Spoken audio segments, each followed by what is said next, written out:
Hi everyone and welcome to this lecture in which हम लोग करने वाले हैं हाइड्रोलॉजी के न्यूमेरिकल्स। हाइड्रोलॉजी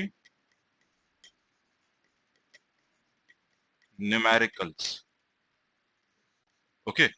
जो भी न्यूमेरिकल्स जो गेट में आने की प्रोबेबिलिटी रखते हैं, ओके। कुछ प्रीवियस ईयर क्वेश्चंस रहेंगे, ओके, और कुछ नए क्वेश्चंस भी हैं, ओके। तो सब्जेक्टिव ऑब्जेक्टिव जो भी क्वेश्चंस हैं हम सबको प्रैक्टिस करते हैं। ये सेशन आपको बेसिकली आइडिया देगा कि न्यूमेरिकल्स कैसे आ सकते हैं। Theory part we have completed. Okay, everything in theory has been completed. We'll try to keep कि हर तरीके का न्यूमेरिकल इसके अंदर इनकॉर्पोरेट कर सके। ऑलराइट, तो आपको क्या करना है, आप तो ये लेक्चर पे तब आना है जब आपने पहले के सारे लेक्चर देख लिए हैं। आपका थ्योरी एकदम कंप्लीट है विद न्यूमेरिकल्स। हमने थ्योरी करते करते भी कुछ न्यूमेरिकल सॉल्व किए हैं, ओके। अभी इसमें तब आना है जब आपने सारा थ्योरी सारा न्यूमेरिकल्स कर चुके हो अकॉर्डिंग टू यू। अब इस न्यूमेरिकल्स में, न्यूमेरिकल सेशन में मैं एक क्वेश्चन लिखूंगा, आप भी क्वेश्चन लिखेंगे। I'll stop for a while या फिर आप वीडियो को पॉज करेंगे। You'll try to solve the question on your own. उसके बाद में हम देखेंगे कि क्या आपका आंसर मैच करता है। Okay, this will be a practice session. Alright, तो इसे शुरू करते हैं। पहला क्वेश्चन है a 2 hour unit hydrograph of a catchment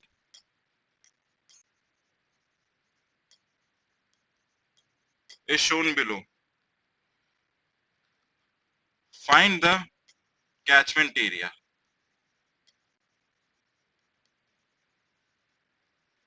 in kilometre square. Okay, तो यहाँ पे 2 आवर यूनिट हाइड्रोग्राफ गिवन है, डिस्चार्ज ये रहा, टाइम ये रहा,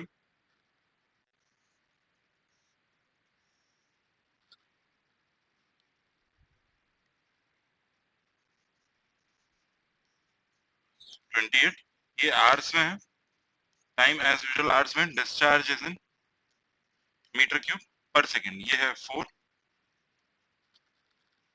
और मैक्सिमम जो डिस्चार्ज है that is 24। Okay, maximum discharge is 24। करना क्या है, हमें इसका कैचमेंट एरिया निकालना है।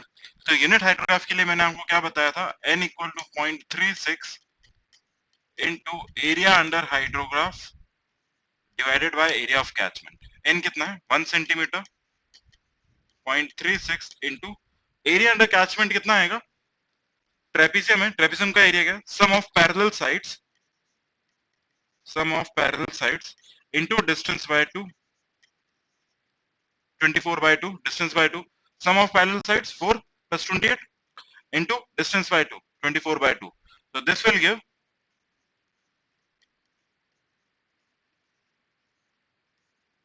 तो यहां से सिंगल लाइन क्वेश्चन है, 138.24 किलोमीटर स्क्वायर, 138.24 किलोमीटर स्क्वायर, बिल्कुल सिंपल सा। ठीक है, चलो नेक्स्ट क्वेश्चन पे चलते हैं।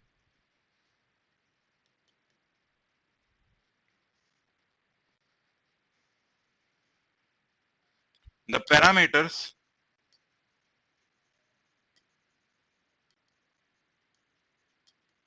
in a Horton's infiltration equation, in a Horton's infiltration equation, Ft equal to Fc plus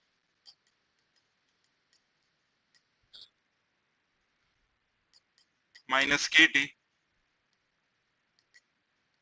are given. F not हमें दे रखा है 7.62 सेंटीमीटर पर आवर, Fc हम लोगों को दे रखा है 1.34 सेंटीमीटर पर आवर, K का वैल्यू दे रखा है 4.182 per hour. Find the cumulative infiltration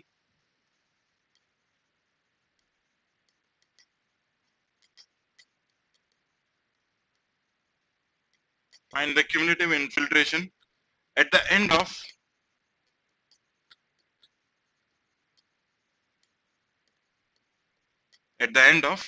two hours. तो ये मैं आपको पहले भी बोला था कि हॉटन्स कर्व पे इसी तरीके का क्वेश्चन बनता है, या तो आपसे डेप्थ पूछता है या फिर वो रेट पूछता है। अगर वो रेट पूछ रहा है तो कुछ और करना होता है, डेप्थ पूछता है तो कुछ और करते हैं।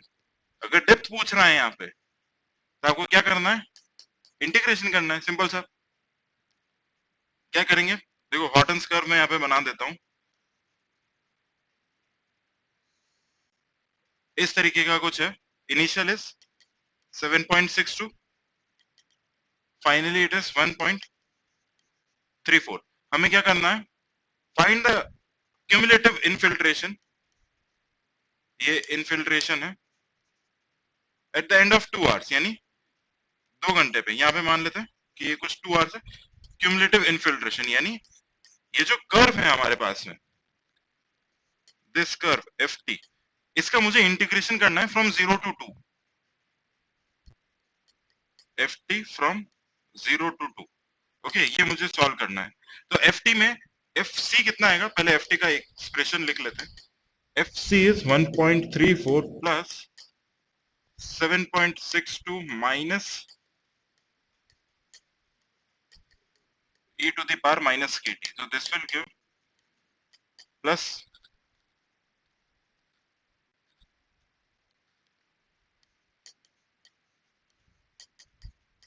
e to the power minus kt। Okay, integration F T D T करेंगे plus 6.28 e to the power minus 4.182 t, और कहां से कहां तक, 0 से 2 तक। इसको आप पूरा का पूरा सॉल्व करेंगे। I guess you can solve this.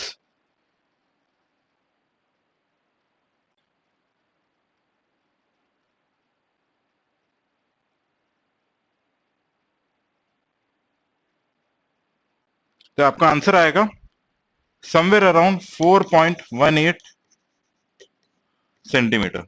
Okay, मैं कैलकुलेशन पार्ट पे बहुत ज्यादा फोकस नहीं कर रहा, कैलकुलेशन आप कर लोगे, I am just talking about the concept. तो करेक्ट आंसर क्या है, 4.18 सेंटीमीटर। आते हैं नेक्स्ट क्वेश्चन पे।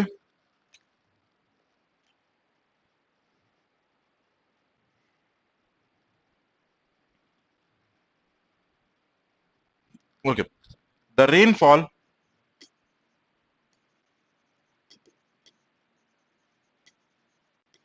of 5 successive days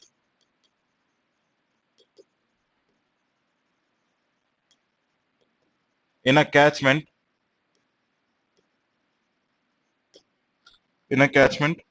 were measured as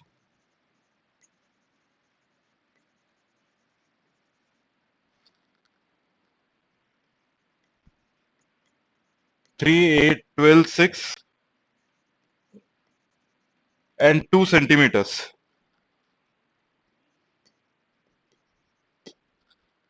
If the total runoff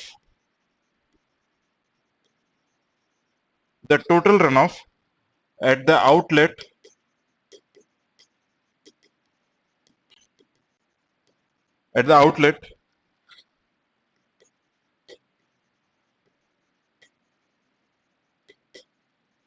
from the catchment was 15 centimeter,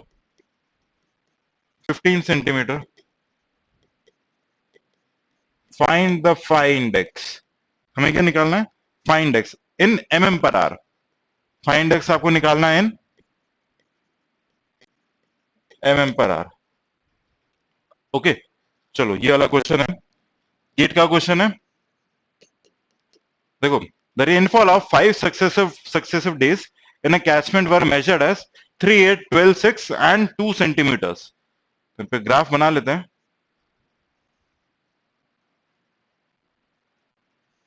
सबसे पहला है 3, देन इट इज 8, थोड़ा सा बड़ा कर लेते हैं, 8, then it is 12, then it is 6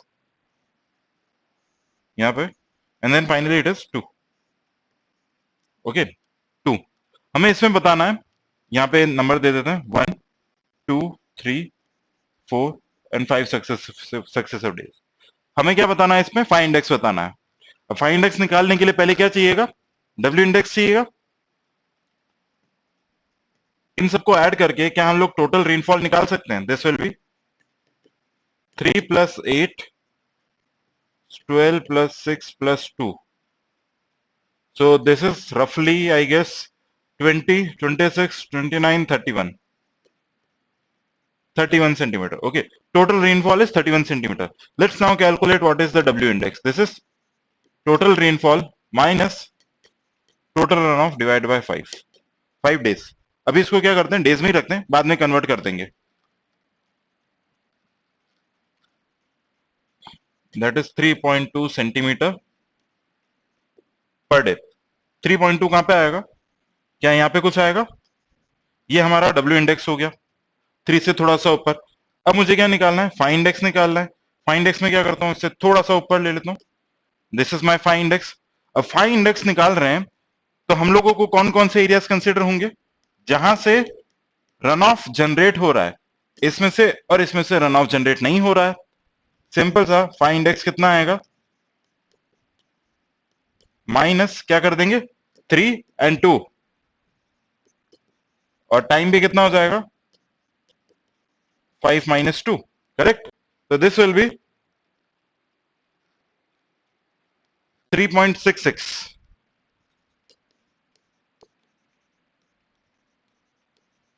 centimetres per day. 3.66 centimetres per day मुझे चाहिए किसमें? mm/r में. ऑब्वियसली देखो, इस W से ज्यादा भी आ रहा है तो मतलब जो फाइन निकाला है दैट इज करेक्ट. ठीक है, तो 3.66 सेंटीमीटर पर डे. इसको कन्वर्ट कर लेते हैं.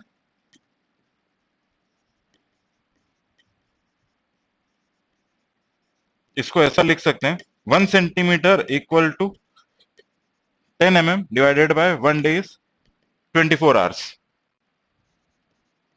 ठीक है, तो ये कितना आएगा? मैं भी आपके साथ में सॉल्व कर रहा हूं. That is 1.52 mm/h. Okay, 1.52 mm/h.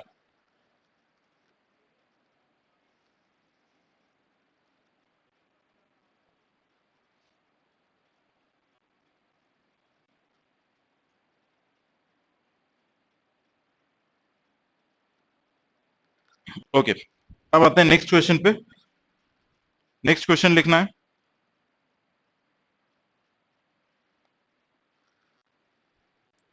The average rainfall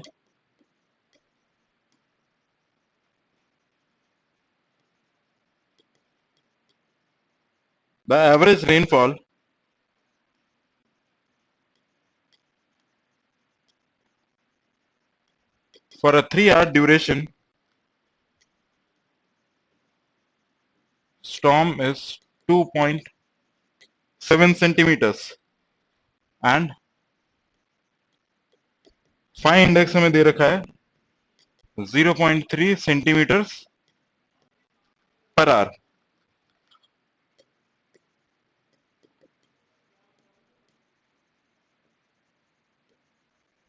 the flood hydrograph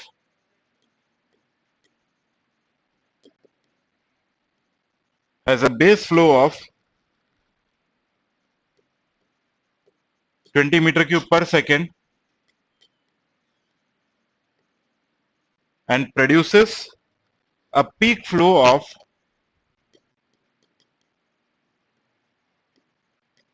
210 meter cube per second.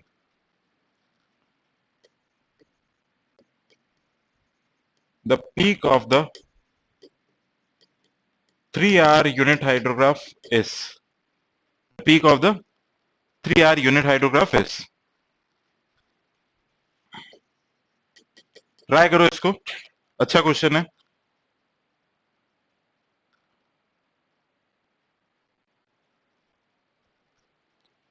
The average rainfall for a 3-hour duration storm is 2.7 centimeter and the fine index is 0.3 centimeter. ठीक है.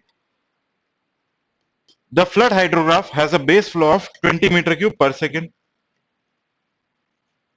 20 meter cube per second and produces a peak flow of 210 meter cube per second.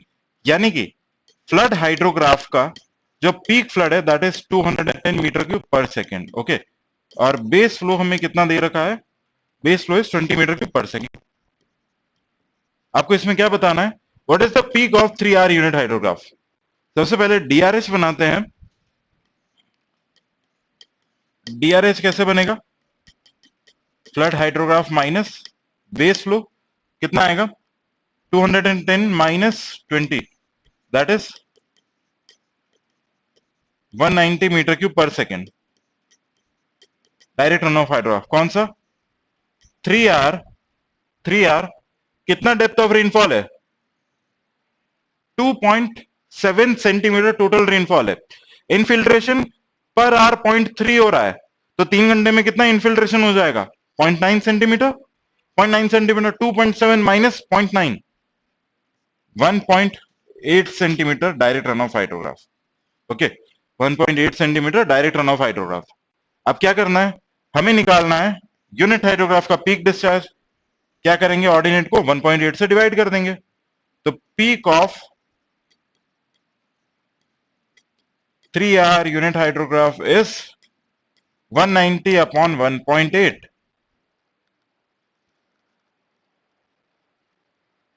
That is 105.55.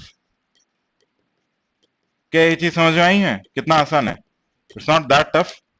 105.55 metre cube per second. सारा जो खेल हो रहा है वो किससे हो रहा है, flood hydrograph base flow clarity होना चाहिए। क्वेश्चन बहुत इजी है, ओके। नेक्स्ट क्वेश्चन पे आते हैं।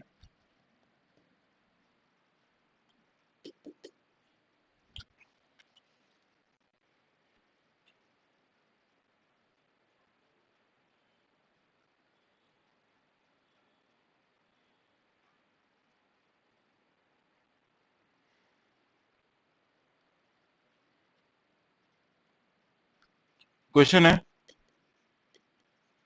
a 4R unit hydrograph of a catchment is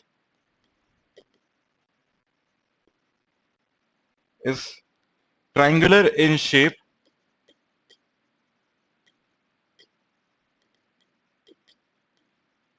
with base of 80 Rs. Next, area of the catchment is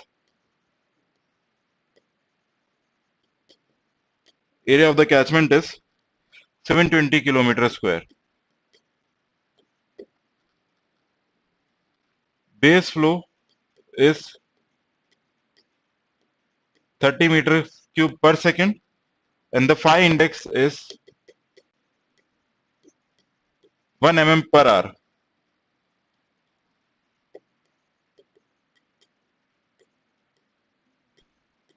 A storm of 4 centimeter occurs uniformly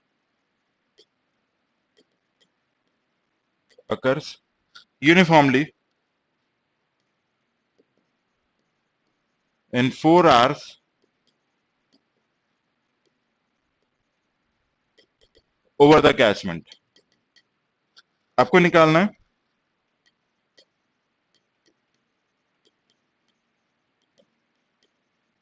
the peak discharge of 4R unit hydrograph.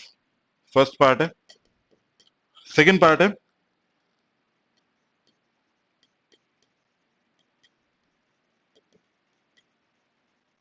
the peak discharge due to the storm. The peak discharge due to the storm.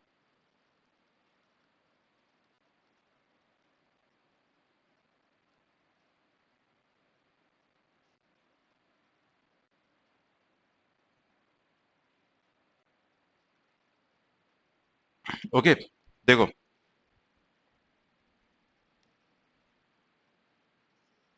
क्या क्या दे रखा है, a 4R unit hydrograph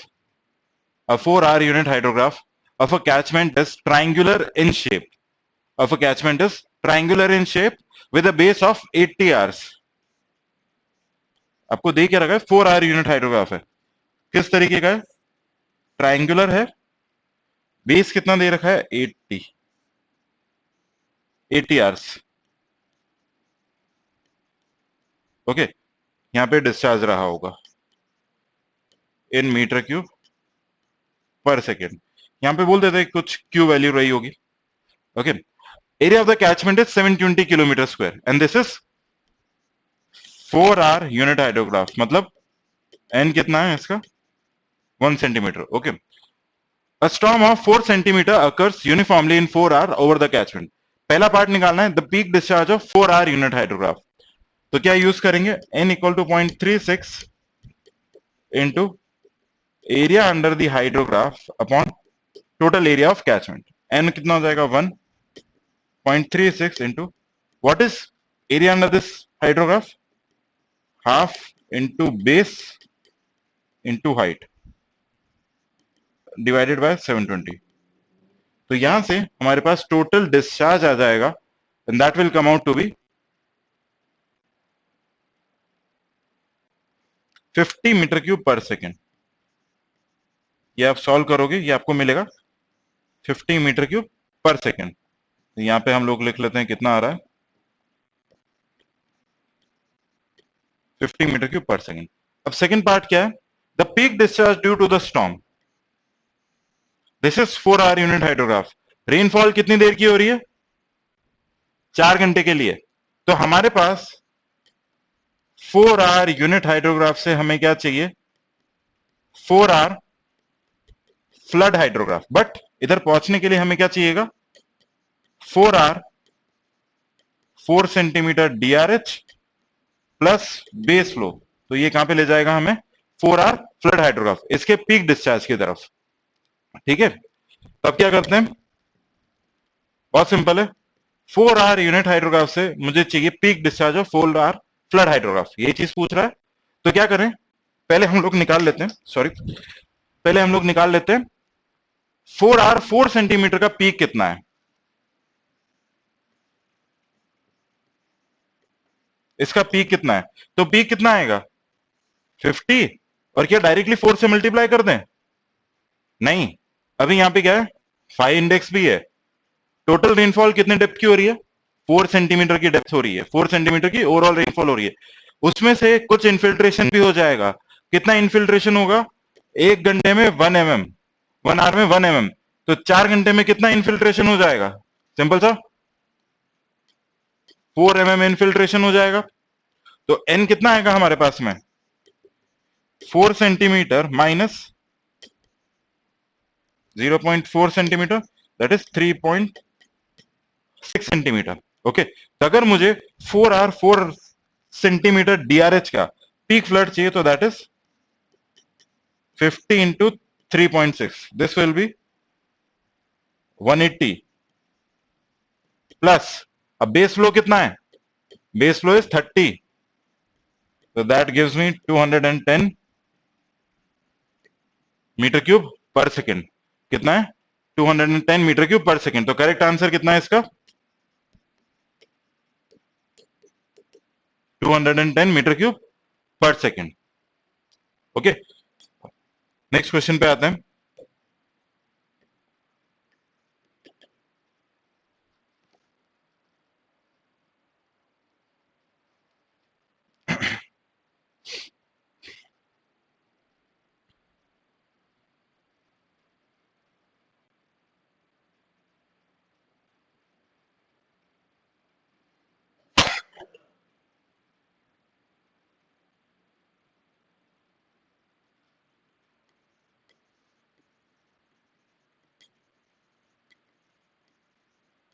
The ordinates of a 1 hour unit hydrograph at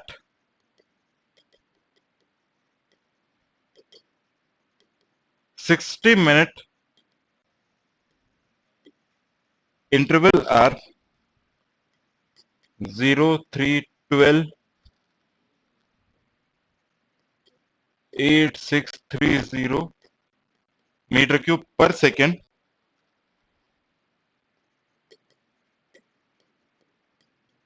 A 2 hour storm of 4 centimeter rainfall occurred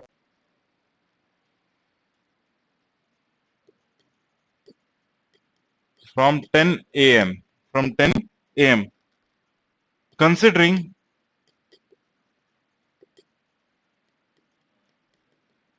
base flow as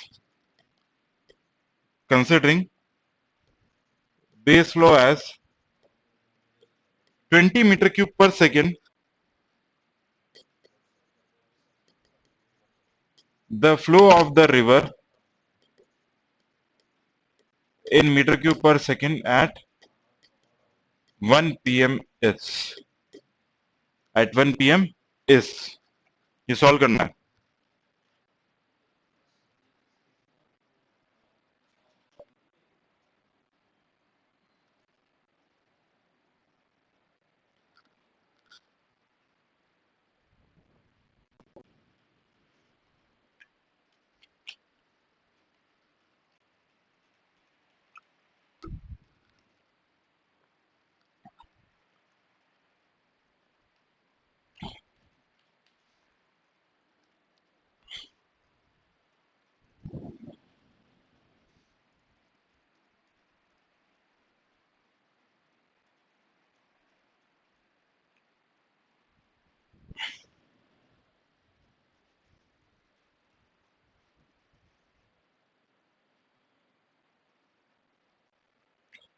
okay चलो इसको देखते हैं क्या है. ये थोड़ा सा लैंग्वेज इसकी थोड़ी सी टफ है, बाकी क्वेश्चन में कुछ नहीं है. The ordinates of a 1 hour unit hydrograph at 60 minute interval, एक एक घंटे के इंटरवल में कितना है बना लेते हैं यहाँ पे time, and this is 1 hour unit hydrograph.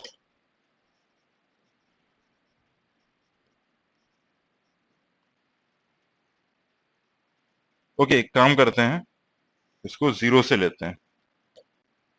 0 1 2 3. Okay so this is 0 3 12 8 6 3 0. अब नेक्स्ट क्या बोल रहा है, a 2 hour storm of 4 centimetre rainfall, 2 hour 4 centimeter rainfall occurred from 10 a.m. occurred from 10 a.m. 10 बजे से रेनफॉल शुरू हुआ है. Considering base flow as 20 metre cube per second, आपको बताना है the flow of the river in metre cube per second at 1 p.m. अब इसके लिए क्या करेंगे, थोड़ा सा दिमाग लगाना है. क्या बोल रहा है, 1 hour unit hydrograph. Okay 1 hour unit hydrograph दे रखा है और रेनफॉल कितने के लिए आ रही है, 2 आवर 4 सेंटीमीटर. यानी सबसे पहले हमें 1 आवर यूनिट हाइड्रोग्राफ से क्या बनाना है, 2 आवर 4 सेंटीमीटर, और उसमें 1 बजे, 1 कब बजेगी, 10 के बाद 11 12 एंड देन 1 p.m. हमें इस टाइम पे क्या बताना है, मैक्सिमम फ्लड कितना है, मैक्सिमम डिस्चार्ज कितना है, ये चीज बतानी है. ओके क्या करें, 1 आवर यूनिट हाइड्रोग्राफ से 2 आवर 4 सेंटीमीटर बनाना है. क्या करेंगे, लैग बाय 1 आवर, जितने का दे रखा है उतने से लैग कर दिया, दोनों को ऐड करेंगे कितना बनेगा, 2 आवर 2 सेंटीमीटर डीआरएच. इसको किससे मल्टीप्लाई करेंगे, 2 से, तो हमारे पास क्या आ जाएगा, 2 आवर 4 सेंटीमीटर डीआरएच. क्या करते हैं, लैग बाय 1 आवर, 1 घंटे से इसको लैग करते हैं. तो क्या होगा, 0 3 12 8 6 3 और नीचे 0, दोनों को ऐड करेंगे कितना आएगा, this will be 2 hour 2 centimetre DRH, isn't it. तो ये कितना आ जाएगा, यहां से इसको थोड़ा सा हटा देते हैं. ओके ये आ जाएगा, this will be 0 3 15 20 14 9 3. Okay 2 R 2 centimetre, तो यहाँ पे 2 आर 4 सेंटीमीटर डीआरएच कितना आएगा, 0. सबको क्या करेंगे, 2 से मल्टीप्लाई कर देंगे, 6, 30, 40, 28, 18 और 6, करेक्ट।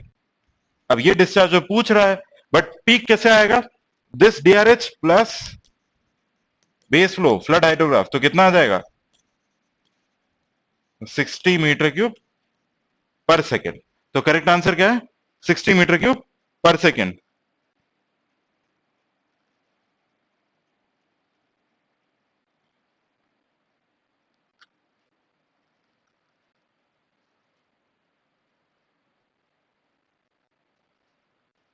ओके, नेक्स्ट क्वेश्चन पे आते हैं। क्वेश्चन लिखना है, the ordinates of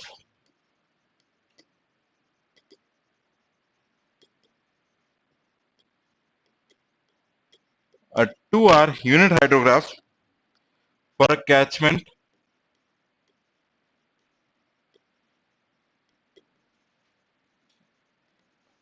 are given.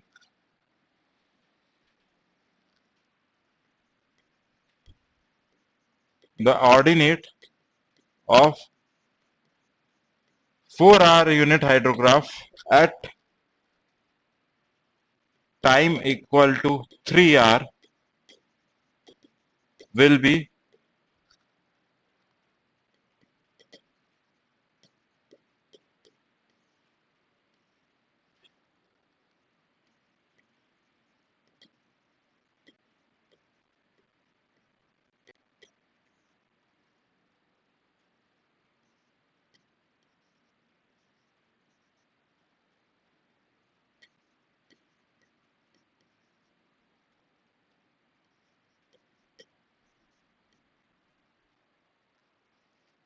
ये आपको क्या दे रखा है?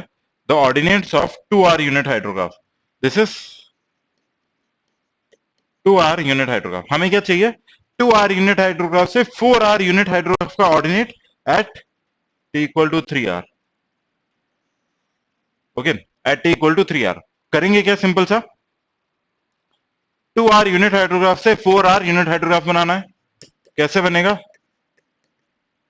आपको क्या दे रखा है? 2R यूनिट, मान लो 2R यूनिट हाइड्रोग्राफ दे रखा है, 4R यूनिट हाइड्रोग्राफ बनाना है। क्या करेंगे? इसको सबसे पहले एक बार लैग करेंगे, दोनों को ऐड करेंगे, कितना बनेगा? 4R 2 centimetre DRH। अब क्या करेंगे? इसी को 2 से डिवाइड कर देंगे, 2 से डिवाइड कर देंगे तो हमारे पास क्या आएगा? 4R unit hydrograph. ठीक है, तो ये चीज करते हैं, सबसे पहले इसको लैग करते हैं, लैग बाय 2 आवर्स। जितने का दे रखा है उतने से ही लैग करना है। 2 आवर्स से लैग करेंगे, क्या आ जाएगा? 0, 5, 12 और नीचे और आएगा, बट सिंस हमारे पास टाइम ही नहीं है, नीचे के एक्सेस पे टाइम नहीं दे रखा है, तो जरूरत ही नहीं कैलकुलेट करने की। दोनों को ऐड करेंगे, कितना आ जाएगा? 4R 2 centimetre DRH, 0, 5, 12, 30 and 3, this is 53। Okay, अब ये तो हमारे लिए क्या है? 4R 2 centimetre DRH। हमें क्या चाहिए? 4R यूनिट हाइड्रोग्राफ, तो every value should be divided by 2। Correct answer कितना है? 15 मीटर क्यूब पर सेकेंड।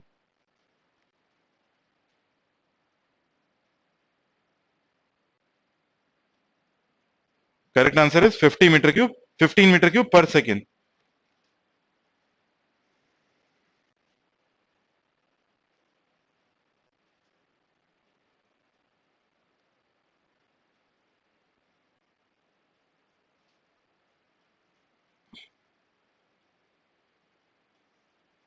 एक लास्ट क्वेश्चन और करते हैं।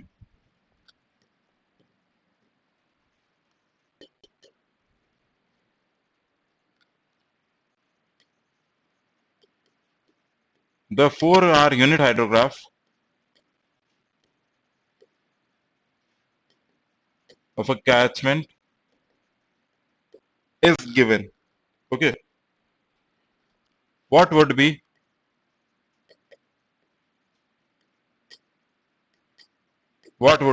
the ordinate of what would be the ordinate of, or let's say what would be the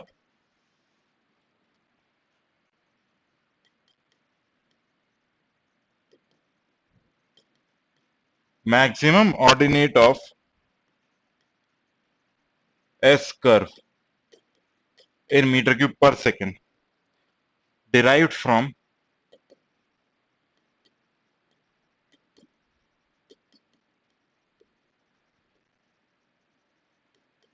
this hydrograph.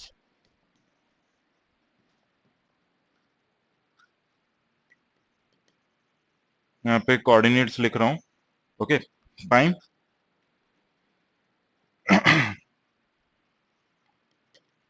4R unit hydrograph. Okay देखना है यहाँ पे थोड़ा सा, ये एक्चुअली बहुत ज्यादा 0 2 4 10 12 14 16 18 20 22 एंड 24. इतना सारा डेटा है.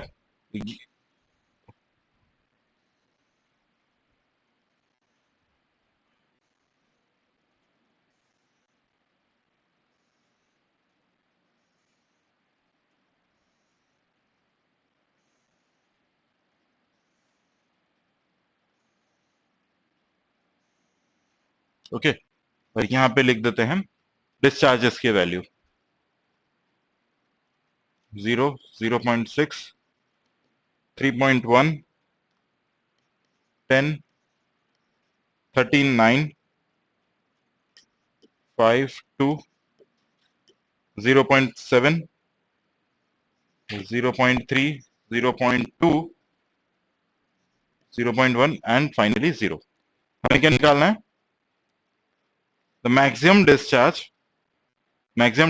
of the S curve derived from this hydrograph. तो देखो यहाँ पे हमें क्या करना है, S curve का मैक्सिमम ऑर्डिनेट कैसे आता था? मान लो आपको क्या दे रखा है, 4R यूनिट हाइड्रोग्राफ. ओके यही दे रखा है यहाँ पे 4R यूनिट हाइड्रोग्राफ. तो इसको क्या करते थे, 4-4 घंटे से हम लोग लैग कराते जा रहे हैं टिल इनडेफिनेट टाइम तक. ठीक है, टिल इनडेफिनेट टाइम तक. तो वही चीज यहां पे करेंगे. हम इसको क्या करेंगे, 4-4 घंटे से लैग कराते जाएंगे. 0 0.6 4 घंटे से लैग होगा, ध्यान रहे. यहां पे मार्क कर देता हूं ताकि ध्यान रह जाएगा. 0.6 3.1 10 13 9 5 2 0.7 0.3 एंड 0.2. इसके नीचे जाने की जरूरत ही नहीं है. वापस से इसको क्या करते हैं, 4 घंटे से लैग करते हैं. 0 0.6 3.1 10 13 9 5 2 0.7. Okay again lag it 0, then we have 0.6 3.1 10 13 9 5. दोबारा लैग करते हैं. ये करते जाना है जब तक कि नीचे तक नहीं आ जाता है. 0.6 3.1 10 13. गेट में अगर ऐसा क्वेश्चन आता है तो आपको इतना टाइम नहीं लगेगा, ये जल्दी जल्दी हो जाएगा. 0 0.6 3.1 और फाइनली एक बार और करेंगे लैग. ये हमारे लिए इनडेफिनेट टाइम का लैगिंग हो गया है. ओके अब निकालना है what is the maximum discharge. तो मैक्सिमम डिस्चार्ज निकालने के लिए लास्ट की जो वैल्यूज है ऑब्वियसली लास्ट में ही आएगा मैक्सिमम डिस्चार्ज. इन सबको ऐड कर देते हैं. ऐड करेंगे तो हमारे पास आंसर कुछ निकल के आएगा.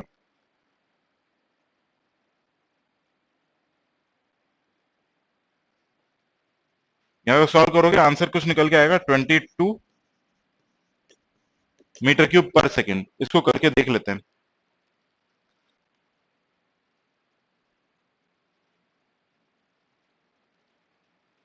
Okay. 21.9. ओके